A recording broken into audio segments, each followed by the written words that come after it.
America is facing a mental health crisis. People are feeling lonelier than ever. Is feminism to blame?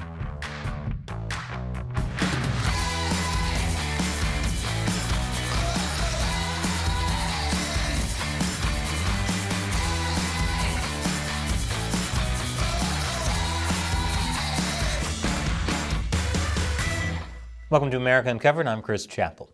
Recently I did an episode about how changes in society are killing American men, and because I'm all for gender equality, it makes sense to talk about what's killing the ladies, besides serial killers, that they weirdly love listening to podcasts about.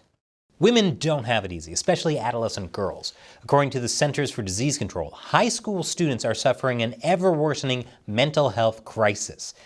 And it's hitting females especially hard. In a CDC survey published earlier this year, data from 2021 showed that female students were more likely than male students to experience persistent feelings of sadness or hopelessness. And that's terrible. A persistent feeling of sadness and hopelessness is my third least favorite feeling of sadness and hopelessness, right after explosive and itchy feelings of sadness and hopelessness. Now, it's easy to blame the pandemic, but these feelings of sadness and hopelessness were on the rise even before the pandemic. The percentage of female high school students having these feelings was already 36% in 2011. And between 2011 and 2021, it rose steadily to 57%. In addition, almost half of all females reported experiencing poor mental health over the past 30 days. This poor mental health can have serious life or death consequences. The CDC goes on to report a drastic rise in the percentage of females who seriously considered suicide in the past year, as well as females who actually made a suicide plan. Even the percentage who attempted suicide went up. The fact that nearly a third of high school females even contemplated suicide should seriously worry people. But it's not just suicide. Young people who feel hopeless about their future are more likely to engage in behavior that put them at risk for HIV, STDs, and unintended pregnancy. Pregnancy, the worst sexually transmitted disease. So what's driving this mental health crisis among young females? I'll tell you the answer right after this quick commercial break. Welcome back. Young females are facing a mental health crisis, but what's behind it?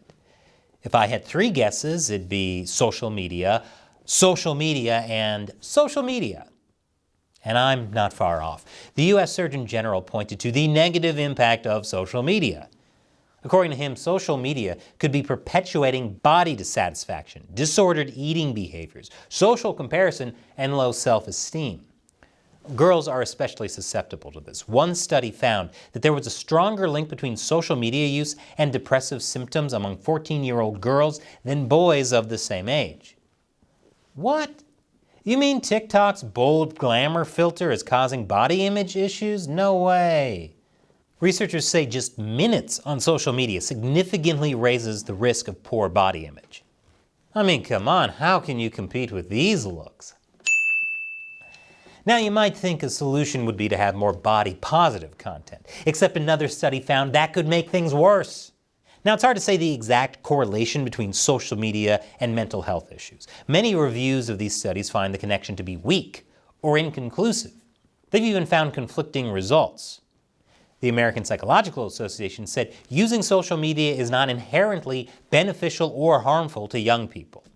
They seem to see social media the same way I see Teletubbies. There's no empirical proof there's anything wrong or harmful about them, but they give me the creeps and I think they should be seriously regulated. Speaking of regulation, the government. You'd think that addressing mental health would be something both Republicans and Democrats could agree on without politicizing it. No, it's very politicized, especially when it's brought up alongside the topic of gun violence and social welfare spending. Democrats and Republicans could politicize anything, even this hamster. Having 24 babies from 3 different fathers? She's a welfare queen. For example, in April at an NRA convention, Donald Trump made a statement about gun violence and mental health. This is not a gun problem. This is a mental health problem. This is a social problem. This is a cultural problem. This is a spiritual problem. Meanwhile, Salon, a left-leaning news site, accused Republicans at the event of politically weaponizing mental illness. In fact, you know what's really to blame for mental illness? Republicans. And that's ridiculous. Republicans have spent countless hours online raising awareness about a very serious mental health condition, Trump derangement syndrome. Sure, Republicans are politicizing mental health, but so is Salon, and the Huffington Post, and Mother Jones. That is to say, anything can be politicized in the news these days. But there's usually more than one perspective on every issue, which is why I used today's sponsor, Ground News, to see how issues are being covered on the political left versus the center versus the right. As you can see from a quick search on mental health, left and right-leaning news outlets tend to focus on different topics in this area. For example, here you see that it's mostly right-leaning news outlets that are covering the controversial California Assembly Bill 655. Ground News summarizes it by reporting that California Democrats have introduced legislation that allow mental health professionals to remove children from their homes and place them in state custody without parental consent. On the other side, here you see that it's mostly left-leaning news outlets that are covering the mental health crisis in the LGBTQ community. Ground News summarizes it by reporting that transgender activist Faye Johnstone received death threats, encouragement of suicide, and self-harm. Experts worry about the normalization of hate and its impact on mental health and safety. Something I find particularly interesting is how Ground News goes out of their way to show stories that are being over or underreported by only one side of the political spectrum on their blind spot feed.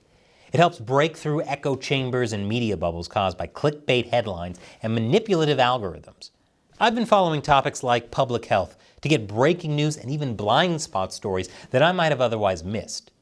Ground News is a small startup on a mission to hold media accountable and create a world where cooperative, civil debate is the norm, instead of the current norm, which is calling anyone who disagrees with you a Nazi, a groomer, or a Nazi groomer, not to be mistaken with German hairstylists in 1941. And that's why we're working with Ground News to sponsor this video.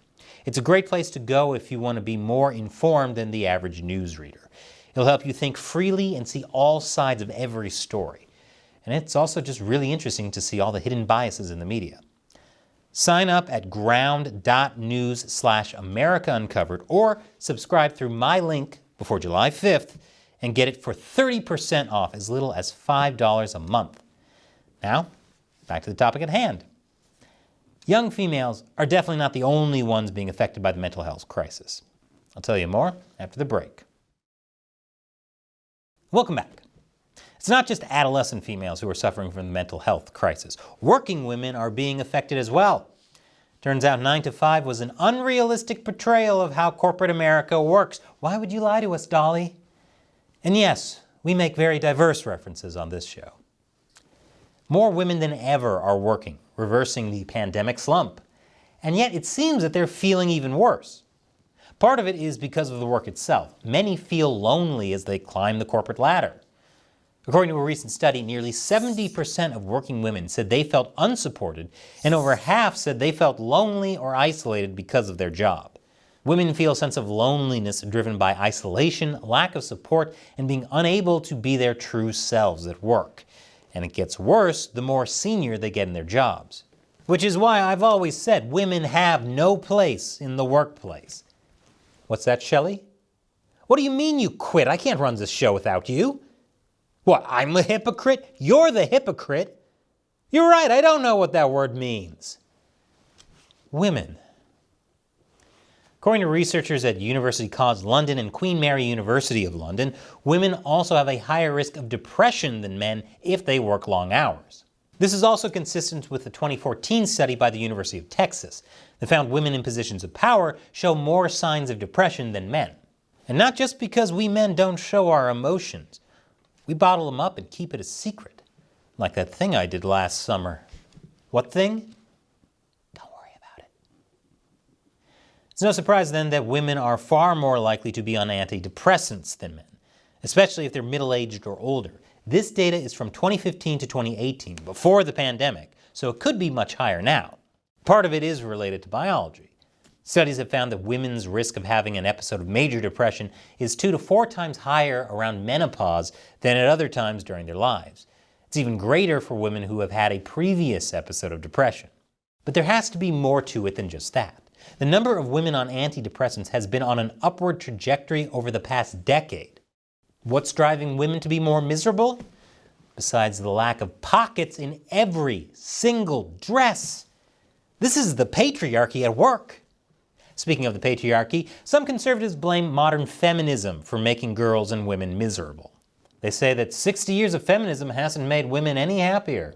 The National Review, a conservative news site, claims that America's culturally prescribed feminist lifestyle is the source of women's unhappiness, struggles, and feeling of emptiness.